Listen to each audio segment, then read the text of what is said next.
Oggi un video di italiano avanzato. Studiamo insieme la consecutio temporum o la concordanza dei tempi con il congiuntivo. Ciao, sono Valeria, sono un'insegnante di italiano per stranieri e se stai studiando questa lingua ricordati di iscriverti al canale e di scaricare il PDF gratuito relativo a questa lezione. Lo trovi giù nel box informazioni. Iniziamo!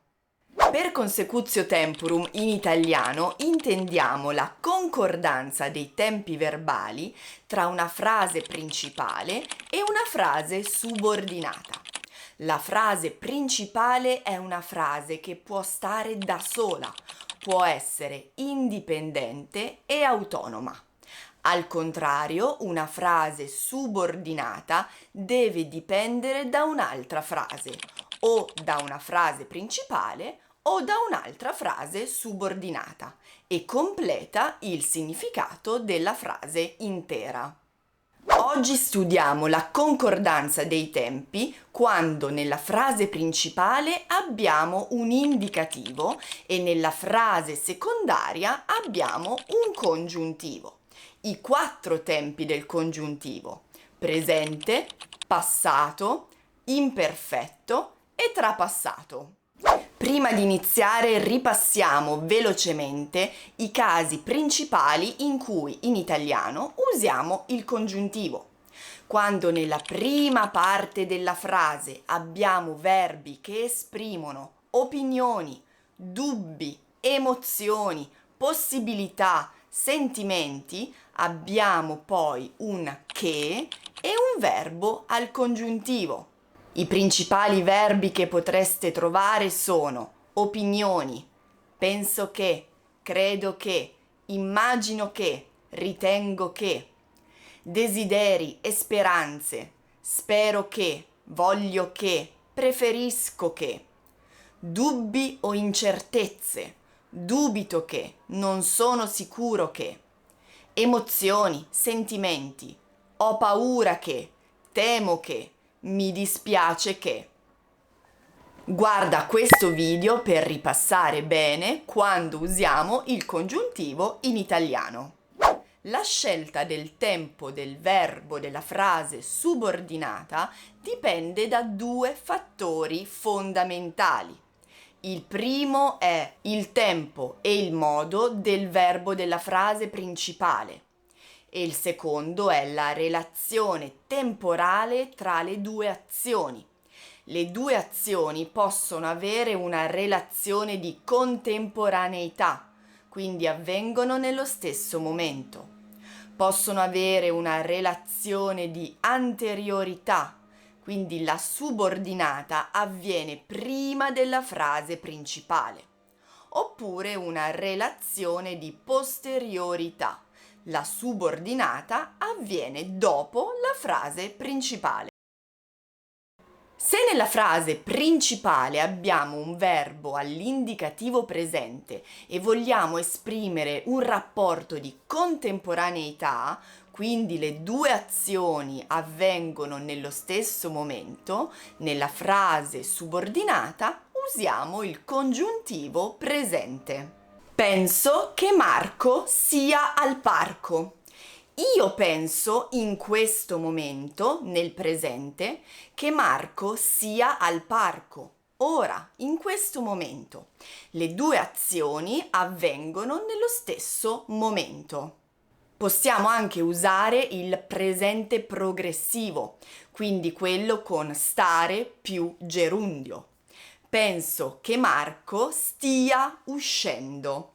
Adesso, in questo momento, io penso che Marco in questo momento stia uscendo per andare al parco.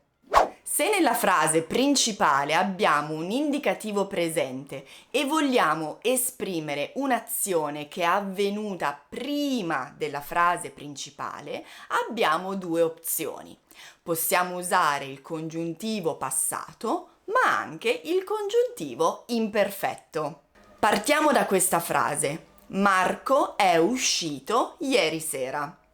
Se io voglio esprimere questa frase come un'opinione, diremo penso che Marco sia uscito ieri sera.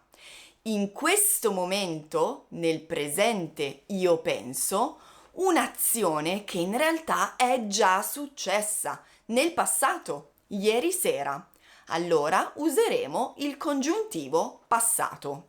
Prendiamo un'altra frase di esempio. Marco era stanco ieri.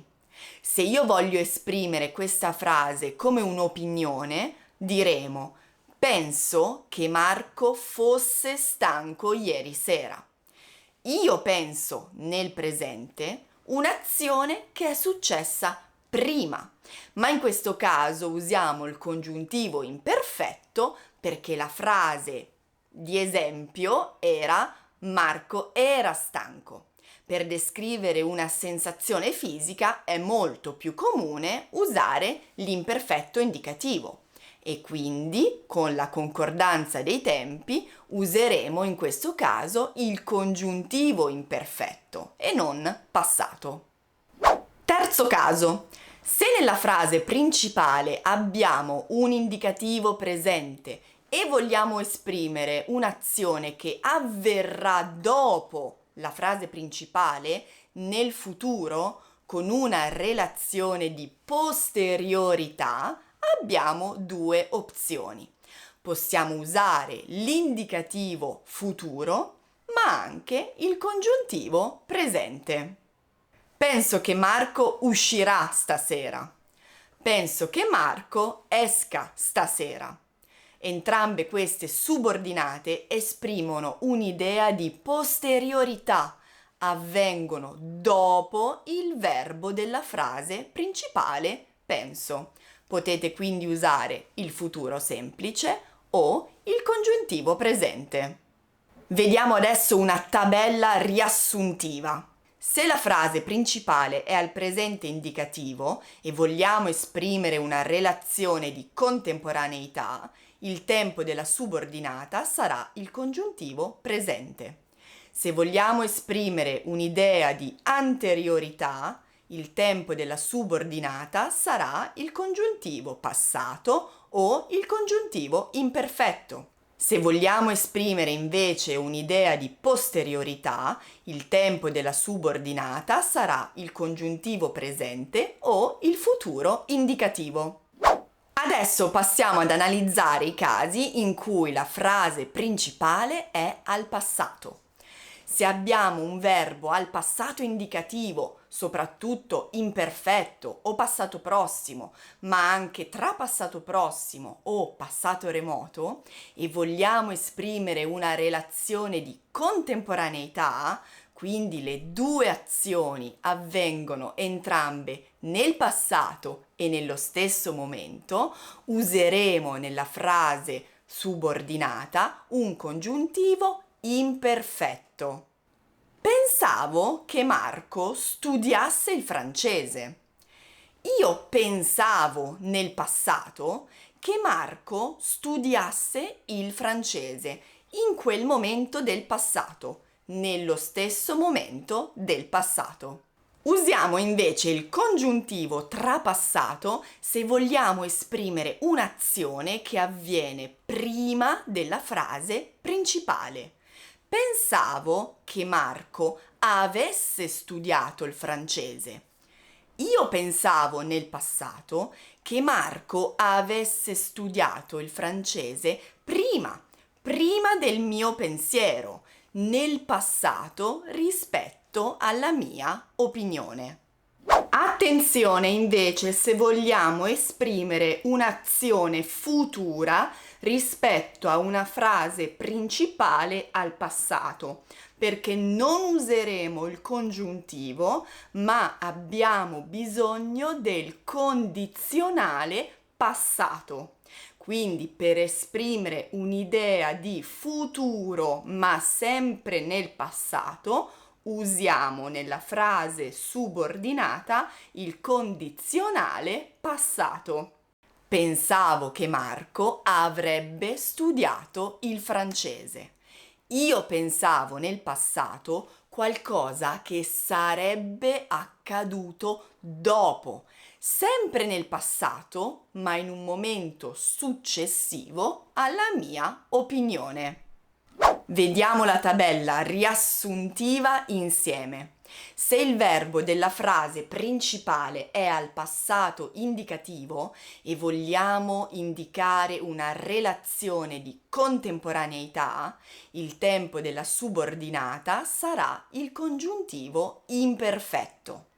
Se vogliamo indicare una relazione di anteriorità, il tempo della subordinata è il congiuntivo trapassato. Se vogliamo invece indicare una relazione di posteriorità, cioè di futuro nel passato, il tempo della subordinata sarà il condizionale passato. Bene, siamo arrivati alla fine di questo video di italiano avanzato. Io spero che vi sia servito e non dimenticate di scaricare il PDF che trovate giù nel box informazioni per studiare bene questo argomento anche da soli. Se vi è piaciuto il video ricordatevi di mettere un mi piace e di seguire il canale. Grazie ancora e noi ci vediamo alla prossima video lezione.